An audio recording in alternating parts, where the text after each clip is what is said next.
வணக்கம். தினமலர்.com இரவு 8 மணி செய்திகள். முக்கிய நிகழ்வுகள்.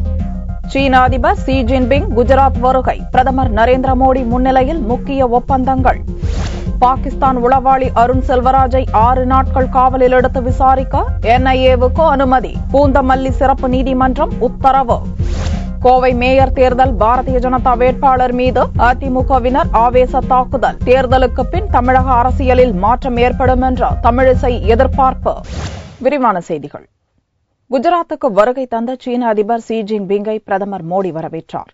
டெல்லியில் வியாழனன்று பல்வேறு விஷயங்களில் இருதரப்பு பேச்சுவார்த்தை நடக்கவுள்ளது. சீன அதிபர் ஷி ஜின்பிங் இந்தியாவில் 3 நாள் சுற்றுப்பயணம் மேற்கொள்கிறார். அதற்காக இலங்கையிலிருந்து அகமதாபாத்துக்கு அவர் தனி விமானத்தில் வந்தார். மனைவி பெங் லியூயானுடன் வந்திறங்கிய சீன அதிபரை குஜராத் கவர்னர் ஓம் பிரகாஷ் கோலி, முதல்வர் ஆனந்திபென் பட்டேல் மற்றும் உயர் அதிகாரிகள் வரவேற்றனர். அங்கு சீன அதிபர் ஷி ஜின்பிங்குக்கு போலீஸ் அணிவகுப்பு மரியாதை அளிக்கப்பட்டது. வழக்கமாக டெல்லி அல்லது மும்பைக்கு வரும் உலக அரசியல் தலைவர்களின் மத்தியில் குஜராத்திலிருந்து சுற்றுப்பயணத்தை துவங்கும் முதலாவது தலைவர் என்ற சிறப்பு சீன அதிபர் ஜின்பிங்குக்கு கிடைத்துள்ளது. பிறந்த நாளை முன்னிட்டு அகமதாபாத்துக்கு வருகை தந்த பிரதமர் மோடி அங்குள்ள ஹயாத் ஹோட்டலில் சீன அதிபரை முறைப்படி வரவேற்றார். அங்கு இருவரது முன்னிலையில் நடந்த இருநாட்டு வர்த்தகர்கள் மாநாட்டில் முக்கிய ஒப்பந்தங்கள் கையெழுத்தாகின.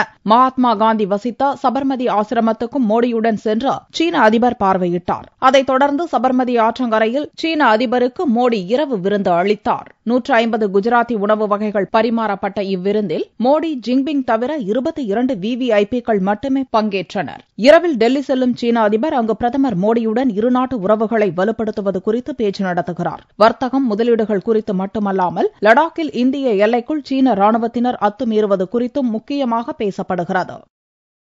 சீன அதிபரின் இந்திய வருகைக்கு எதிர்ப்பு தெரிவித்து டெல்லியில் திபெத்திய ஆதரவு சமூக ஆர்வலர்கள் போராட்டத்தில் ஈடுபட்டனர். சீன அதிபரின் வருகையை கண்டித்து டெல்லியில் திபெத்திய ஆதரவு இயக்கத்தினர் ஆர்ப்பாட்டத்தில் ஈடுபட்டனர். டெல்லியில் உள்ள சீன தூதரகம் முன் நடந்த இந்த ஆர்ப்பாட்டத்தில் பலர் கலந்து கொண்டனர். சீனாவிடம் இழந்த சுதந்திரத்தை மீண்டும் பெறுவதற்காகவே போராட்டம் நடத்துவதாக போராட்டத்தில் பங்கெடுத்த திபெத்தியர்கள் கூறினர். சீன அதிபருக்கு எதிரான கோஷங்களையும் முழங்கிய போராட்டக்காரர்கள் சீன அதிபரிடம் திபெத் விவகாரத்தை மோடி கொண்டு செல்ல வேண்டும் என்றும் வலியுறுத்தினர். அனுமதியின்றி போராட்டத்தில் ஈடுபட்ட திபெத்தியர்களை போலீசார் கைது செய்து அப்புறப்படுத்தினர்.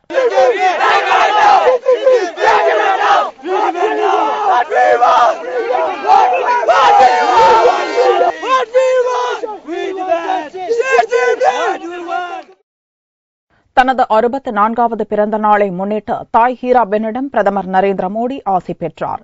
அவருக்கு ஜனாதிபதி பிரணாப் முகர்ஜி, ஜப்பான் பிரதமர் உள்ளிட்டோர் வாழ்த்து தெரிவித்துள்ளனர். பிரதமர் நரேந்திர மோடிக்கு புதனன்று 64வது பிறந்த நாள். இதையொட்டி பிரதமரான பிறகு முதல் முறையாக சொந்த மாநிலமான குஜராத்துக்கு செவ்வாயன்று வந்த மோடி அகமதாபாத்தில் இரவு தங்கினார். புதனன்று காலை காந்தி நகரில் உள்ள சகோதரர் பங்கஜ் மோடி வீட்டுக்கு எந்த பாதுகாப்புமின்றி காரில் வந்த மோடி அங்கு தாய் ஹீராபென் காலில் விழுந்து ஆசி பெற்றார். மகனுக்கு இனிப்பை ஊட்டிவிட்டு வாழ்த்து கூறிய தாய் ஹீராபென் மகனின் உடல்நிலை பற்றியும் டெல்லியில் பிரதமர் பணி பற்றியும் கேட்டறிந்தார். வழக்கம் போல மகனுக்கு பிறந்த நாள் பரிசாக 101 ரூபாயை வழங்கிய 90 வயது நிரம்பிய ஹீராபென் ஜம்மு காஷ்மீர் வெள்ள நிவாரணப் பணிக்காக பிரதமர் நிவாரண நிதிக்கு 5000 ரூபாயையும் மகனிடம் வழங்கினார். 15 நிமிடங்கள் தாயுடன் இருந்துவிட்டு புறப்பட்ட பிரதமர் மோடிக்கு ஜனாதிபதி பிரணாப் முகர்ஜி, துணை ஜனாதிபதி ஹமீத் அன்சாரி ஆகியோர் தொலைபேசியில் வாழ்த்து கூறினர். ஜப்பான் பிரதமர் ஷின்சோ அபேயும் தொலைபேசி மூலம் மோடிக்கு வாழ்த்து தெரிவித்தார். இந்தியாவுக்கான சீன தூதர் லே யூசெங் பிரதமர் மோடியை சந்தித்து சீன அதிபர் ஷி ஜின்பிங் சார்பில் வாழ்த்துக்களை தெரிவித்தார். பாரதிய ஜனதா தலைவர் அமித் ஷா, மூத்த தலைவர் அத்வானி, ராஜ்நாத் சிங் உள்ளிட்ட மத்திய அமைச்சர்கள் உள்ளிட்டோரும் மோடிக்கு பிறந்த நாள் வாழ்த்து தெரிவித்தனர். குஜராத் கவர்னர் ஓம் பிரகாஷ் கோலி, முதல்வர் ஆனந்திபென் பட்டேல் ஆகியோரும் பூங்கொத்து கொடுத்து பிரதமரை வாழ்த்தினர். பிறந்த நாளை முன்னிட்டு குஜராத் அரசின் பல்வேறு நலத்திட்டங்களை பிரதமர் மோடி புதனன்று துவங்கி வைத்தார். குஜராத் மாநிலம் முழுவதும் மோடியின் பிறந்த நாள் வெகு உற்சாகமாக கொண்டாடப்பட்டது. தமிழகத்திலிருந்து விஜயகாந்த், வைகோ உள்ளிட்ட கூட்டணி கட்சியினரும், முதல்வர் ஜெயலலிதா, திமுக தலைவர் கருணாநிதி உள்ளிட்டோரும் பிரதமர் மோடிக்கு வாழ்த்து தெரிவித்துள்ளனர். பாகிஸ்தான் உளவாளியை தேசிய புலனாய்வு அமைப்பு 6 நாட்கள் காவலில் எடுத்து விசாரிக்க நீதிமன்றம் அனுமதி வழங்கியுள்ளது. பாகிஸ்தான் உளவாளி என்று சந்தேகிக்கப்படும் அருண் செல்வராஜ் கடந்த 10ஆம் தேதி சென்னையில் கைது செய்யப்பட்டான். ஐஎஸ்ஐக்கு உளவு பார்த்தது, சென்னையின் பயங்கரவாத சதிக்கு திட்டம் தீட்டியது உள்ளிட்ட பல்வேறு பயங்கரவாத செயலில் அருணுக்கு தொடர்பிருப்பதாக போலீசார் தெரிவித்தனர். இவனை காவலில் எடுத்து விசாரிக்க தேசிய புலனாய்வு அமைப்பு தரப்பில் பூந்தமல்லி சிறப்பு நீதிமன்றத்தில் மனு தாக்கல் செய்யப்பட்டது. இந்நிலையில் இம்மனு தொடர்பான வழக்கு விசாரணை புதன்கிழமையன்று பூந்தமல்லி சிறப்பு நீதிமன்றத்தில் வந்தது. அப்போது அருண் செல்வராஜை வரும் 23ஆம் தேதி வரை 6 நாட்கள் காவலில் எடுத்து விசாரிக்க நீதிமன்றம் அனுமதி அளித்தது. வியாழக்கிழமை முதல் 23ஆம் தேதி வரை தேசிய புலனாய்வு அமைப்பு காவலில் எடுத்து விசாரணை மேற்கொள்ளலாம் என்று நீதிமன்றம் உத்தரவிட்டுள்ளது. கோவை மாநகர மேயர் பதவிக்கு போட்டியிடும் பாரதிய ஜனதா வேட்பாளர் நந்தகுமார் மீது அதிமுகவினர் நடத்திய தாக்குதலால் பரபரப்பு ஏற்பட்டுள்ளது. தமிழக உள்ளாட்சி பதவிகளுக்கான இடைத்தேர்தல் வியாழக்கிழமையன்று நடக்கிறது. செவ்வாய்க்கிழமையன்று தேர்தலுக்கான பிரச்சாரம் நிறைவடைந்த நிலையில் வெளியூர் நபர்கள் அவரவர் ஊர்களுக்கு புறப்பட்டனர். கோவை மேயர் தேர்தலில் அதிமுக வேட்பாளர் கணபதி ராஜ்குமாரை ஆதரித்து தேனி மாவட்டம் போடிநாயக்கனூர் நகராட்சி தலைவர் பழனிராஜன் பிரச்சாரம் செய்தார். பிரச்சாரம் நிறைவடைந்த நிலையில் புதன்கிழமையன்று ஊர் திரும்புவதற்காக சௌரிபாளையம் பகுதியில் தனது காருடன் நின்று கொண்டிருந்தார். அப்போது அங்கு வந்த பாரதிய ஜனதா வேட்பாளர் நந்தகுமார் ஓட்டுப்பதிவு நடக்க ஒருநாள் மட்டுமே உள்ள நிலையில் வெளியூர் ஆட்கள் இங்கு நிற்பது சந்தேகத்தை ஏற்படுத்துவதாகவும் ஆளுங்கட்சியினர் பணப்பட்டுவாடா செய்வதாக தமக்கு தகவல் கிடைத்துள்ளதாகவும் கூறி பழனிராஜனிடம் வாக்குவாதம் செய்தார். உடனடியாக கோவையை விட்டு வெளியேறாவிட்டால் போலீசாரிடம் புகார் அளிக்கப்படும் என்றும் நந்தகுமார் கூறியபோது அங்கு இருதரப்பினருக்கும் இடையே கைகலப்பு ஏற்பட்டு மோதல் நிலவியது.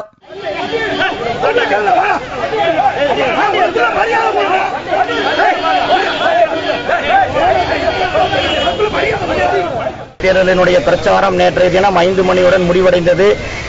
இன்றைய தினமும் கூட இந்த சமயத்திலும் கூட வெளியூரைச் சேர்ந்த அண்ணா திராவிட முன்னேற்ற கழகத்தைச் சேர்ந்த நகரமன்ற உறுப்பினர்கள், எம்எல்ஏக்கள் இருந்து கொண்டிருக்கின்றார்கள். நான் இந்த சௌரிபாளையத்திலே தகவல் தெரிந்து வந்தபொழுது போடிநாயக்கனுடைய சேர்மன் இங்கே வண்டி, அவருடைய வண்டி TN 60 T5252 என்ற ஸ்கார்பியோ வண்டியிலே அவரும் அவர் கூட கிட்டத்தட்ட ஒரு 10-20 பேரும் சேர்ந்து இந்த தேர்தல் பணியிலே இருந்து கொண்டிருந்தார்கள். நான் கேட்கும் பொழுது நீ யாரான் கேட்டு என்னை தள்ளிவிட்டு என்னை தாக்கினார்கள், கொலை மிரட்டல் விட்டிருக்கின்றார்கள். இந்த தேர்தல் நியாயமாக நடக்க வேண்டும். கோவையில் ஏற்பட்ட மோதல் சம்பவம் பெரும் பரபரப்பை ஏற்படுத்தியுள்ளது. இதனிடையே தேர்தல் நடைபெறவுள்ள பகுதிகளுக்கு மின்னணு ஓட்டுப்பதிவு இயந்திரங்கள் பலத்த பாதுகாப்போடு அனுப்பப்பட்டது. பதற்றமான ஓட்டுச்சாவடி பகுதியில் பாதுகாப்பு தீவிரப்படுத்தப்பட்டுள்ளது.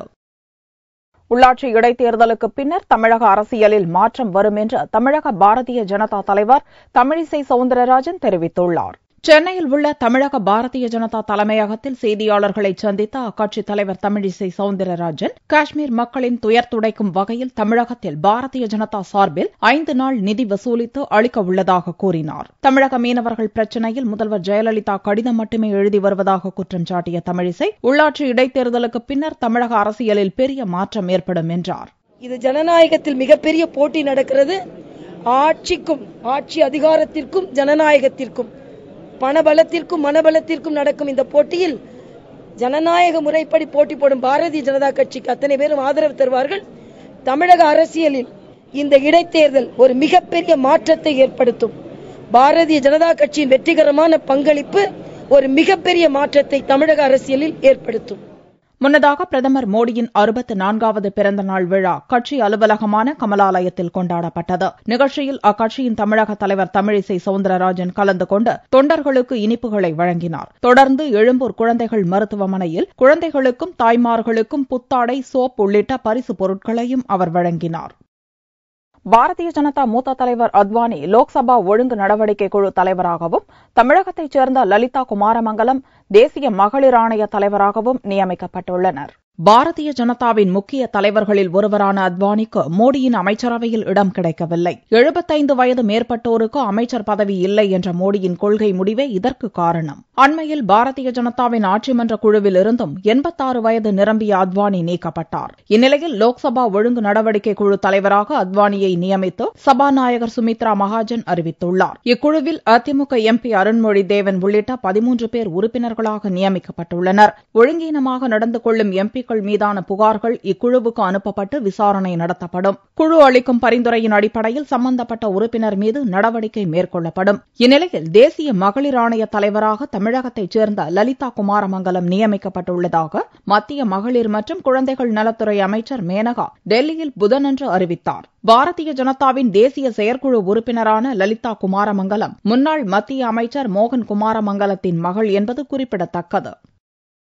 சாரதா சிட்பண்ட் மோசடி வழக்கில் 2 வாரங்களுக்கு முன் விசாரிக்கப்பட்ட நிலையில் அசாம் மாநில முன்னாள் டிஜிபி சங்கர் பருவா துப்பாக்கியால் சுட்டு தற்கொலை செய்து கொண்டார். கொல்கத்தாவை தலைமையிடமாக கொண்ட சாரதா சிட்பண்ட் நிறுவனத்தில் பல்லாயிரம் கோடி ரூபாய் ஊழல் நடந்தது. மேற்கு வங்கம், ஒடிசா மாநிலங்களில் பல லட்சம் நடுத்தர மக்களை பாதிப்புக்குள்ளாக்கிய இந்த ஊழல் வழக்கு குறித்து 48 வழக்குகளை பதிவு செய்து சிபிஐ விசாரித்து வருகிறது. திரிணாமுல் காங்கிரஸ் கட்சியிலிருந்து நீக்கப்பட்ட ராஜ்யசபா எம்பி குணால் கோஷ், மேற்கு வங்கம் முன்னாள் டிஜிபி ரசாத் மசூம்தார் உள்ளிட்ட பல பிரபலங்கள் கைது செய்யப்பட்டனர். இவ்வழக்கு தொடர்பாக சில நாட்களுக்கு முன் அசாம் முன்னாள் டிஜிபி சங்கர் பருவாவிடம் சிபிஐ அதிகாரிகள் கிடுக்குப்பிடி விசாரணை மேற்கொண்டனர். சிறையில் உள்ள சாரதா நிறுவன அதிபர் சுதீப்தா சென்னுடன் நெருங்கிய தொடர்பில் சங்கர் பருவா இருந்தார். அதன் அடிப்படையில் சிபிஐ விசாரணை மேற்கொண்டதால் மனவிரக்தியில் இருந்த சங்கர் பருவாவின் உடல்நலம் பாதிக்கப்பட்டு கவுஹாத்தியில் உள்ள மருத்துவமனையில் அனுமதிக்கப்பட்டிருந்தார். 4 நாள் சிகிச்சைக்கு பின் புதனன்று வீடு திரும்பிய சங்கர் பருவா திடீரென துப்பாக்கியால் தன்னைத்தானே சுட்டுக் கொண்டு தற்கொலை செய்து கொண்டார். சிபிஐ அவமதிப்பை தாங்கிக் கொள்ள மனமின்றி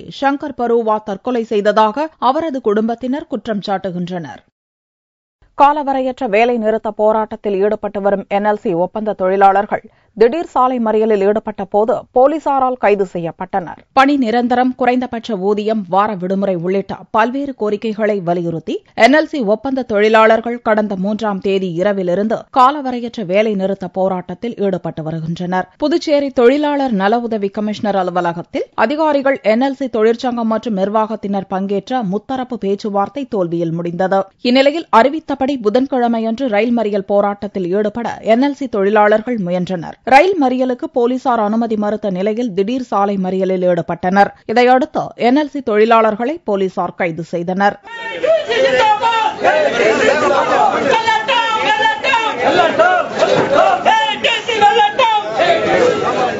இந்நிலையில் வரும் 22ஆம் தேதி சென்னையில் நடைபெறும் முத்தரப்பு பேச்சுவார்த்தையில் சுமூக முடிவு ஏற்படும் என்று என்எல்சி நிர்வாகம் நம்பிக்கை தெரிவித்துள்ளது.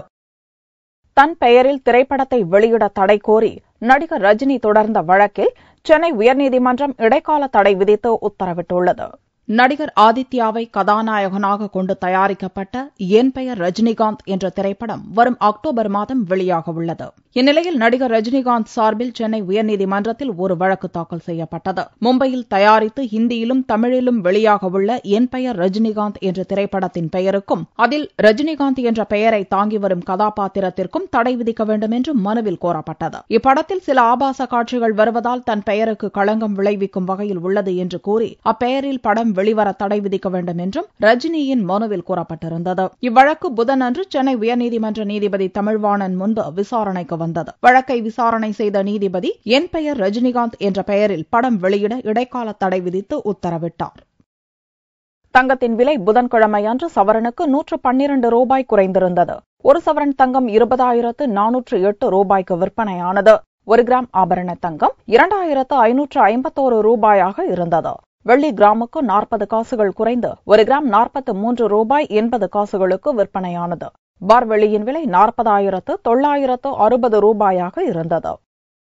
ரயில்வே கிராசிங்கில் கேட் கீப்பர் பணியில் கேரள பெண்கள் பணியில் அமர்ந்து ஆண்களுக்கு நிகராக வேலை பார்த்து பாராட்டு பெற்று வருகின்றனர். ரயில் தண்டவாளத்தை கடக்கும் சாலைகளில் பாதுகாப்பிற்காக கேட் போடப்படுகிறது. ரயில் வரும் நேரங்களில் அடைத்து பின்னர் அதை திறக்கும் பணியில் இதுவரை ஆண்கள்தான் பணி அமர்த்தப்பட்டு வந்தனர். தற்போது இப்பணியில் பெண்களும் ஈடுபடுவது அனைவரது கவனத்தையும் ஈர்த்துள்ளது. குமரி மாவட்டத்தில் சுசீந்திரம், ஆராட்டு, தாமரைக்குளம், புளியடி, பாலமோர் ஆகிய 5 கிராசிங் கேட்டுகளில் நியமிக்கப்பட்ட பெண் கேட் கீப்பர்கள் மன உறுதியுடன் இப்பணியை சிறப்பாக செய்து வருகின்றனர். சிக்னல் கிடைத்ததும் ரயில்வே கேட்டை மூடுவதும், ரயில் சென்றதும் திறப்பதும் என்று ஆண்களுக்கு நிகராக வேகமாக வேலை செய்து வருகின்றனர். இப்பணியை நம்பிக்கையுடன் செய்து வருவதாகவும் குடும்பத்தினரும் பொதுமக்களும் நல்ல ஒத்துழைப்பு தருவதாகவும் புளியடி ரயில்வே கேட்டில் பணிபுரியும் திருவனந்தபுரத்தைச் சேர்ந்த நிஷா கூறினார். RRC റിക്രൂട്ട്മെന്റ് വന്നതാണ്. ഞങ്ങൾ 17 ലേഡീസ് ഉണ്ട് ഇപ്പോൾ റെയിൽവേയിൽ വർക്ക് ചെയ്യുന്നുണ്ട്.